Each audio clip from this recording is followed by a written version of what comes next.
Yeah, I mean, it's important to remember that a lot of non-Dungeons and Dragons role-playing games have also been published using the Open Gaming License.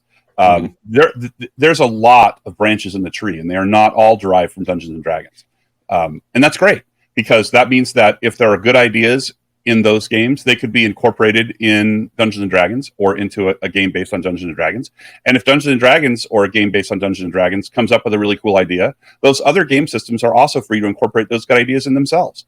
So it strengthens everybody to have that shared licensing framework that all of that content is interchangeable and interoperable.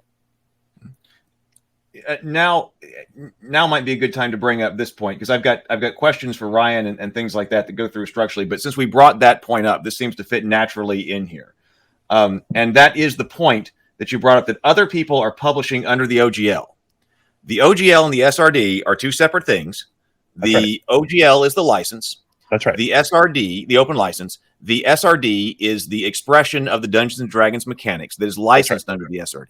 But people can also license other things under the SRD. Anything they wanted to. Anything they wanted to, right. You can put your mechanics out under the SRD. And the SRD is also a chain that if you put your mechanic, you build off of the SRD, you build off that and you release what you built under the OGL, somebody else can pick that up and run with it. Yes, that's right. It employs the concept of a copyleft, which is a legal framework into which I can provide you with rights to a copywritten or copyrighted material that you in turn are bound to and can pass forward. And it requires that any derivative material that you create based on the work covered with that license shares the same licensing terms. So if you use my work to make something, that thing that you made must also be shared with other people under the same terms that you got from me. So it's essentially a fairness mechanism. It ensures that everybody gets the benefit of all of the prior work. But what does that mean? Because it's out there, Ryan, that has it grown beyond control is a funny word in this point, but grown beyond Wizards itself. Yes. And that was always the intention. Always. Yes, it has. In a perfect world, every role-playing game on Earth would be licensed with the Open Gaming License. There would be one license and every game would use it. That would be the perfect ideal world. Then every piece of open game content that was published by the people who had the right to make those contributions would be interoperable and interlicensable. And it doesn't have to be about Dungeons and Dragons or any of the other game systems that have been licensed with the Open Gaming License. It's about open game content. It's about the idea that game content should be able to be copied, modified, and distributed with the limitation that you have to give those same rights to everybody that you give that content to. So based on that, and Bob was talking about that today, Bob Tarantino wrote his dissertation on the subject, was saying, okay, under a hypothetical scenario, could you deauthorize or revoke or something like that?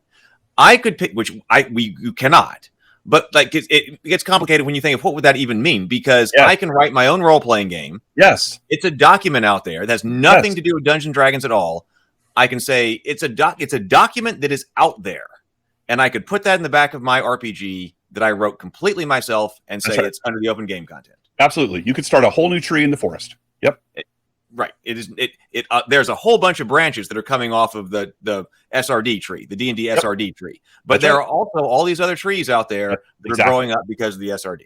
That's exactly correct. Yes. Okay. Okay. So then before we get into what started happening in the past 24 hours, we do also, I think this is also the perfect time to say then that this is, some people may misunderstand this argument, especially people or lay people who have not been living and breathing the tabletop industry, and especially following this in the past week. Yeah. That this is not an argument, just to be clear, about what Wizards of the Coast can do with its property or not do with its property. That's correct. Because this has left Wizards of the Coast control. And Wizards of the Coast has never lost control of its property. Bingo. It has always retained sole ownership and control of the brands and the trademarks of Dungeons and Dragons. No part of this ever has impacted their control or ownership of those valuable intellectual properties in any way, which they know. Right. Which makes this all the more confusing to me, right? I'm like sitting here trying to figure out, it's not like it's the how to do an ability check that they're using in the movie. They're using the characters and the Yes. monsters and That's all right. of the intellectual property in the movie. That's what's valuable to them. If they made that movie and it was called something other than Dungeons and Dragons, what is it? Honor Among Thieves, Dungeons and Dragons, whatever, no one would care. No one. Like, they would have to live or die on the strength of the actors and the script and the visuals and all the other things that go into making a movie. People are going to care because it has the words Dungeons and Dragons in front of it. They start with an enormous amount of goodwill and equity that is connected to that brand that has been built up over the, whatever it is, 48 years of the existence of Dungeons and Dragons. And they exclusively own that right. That is their brand equity. The open gaming license has nothing to do with that. But this is also an assault. We're talking about what's going on here. It's not just what they're doing with their property, but it's what everybody's doing with theirs who is published under this. And the way that this whole community, the whole tabletop industry has been operating for 22, almost 23 years, whatever the 22 years. This is the way we've been operating with a specific understanding.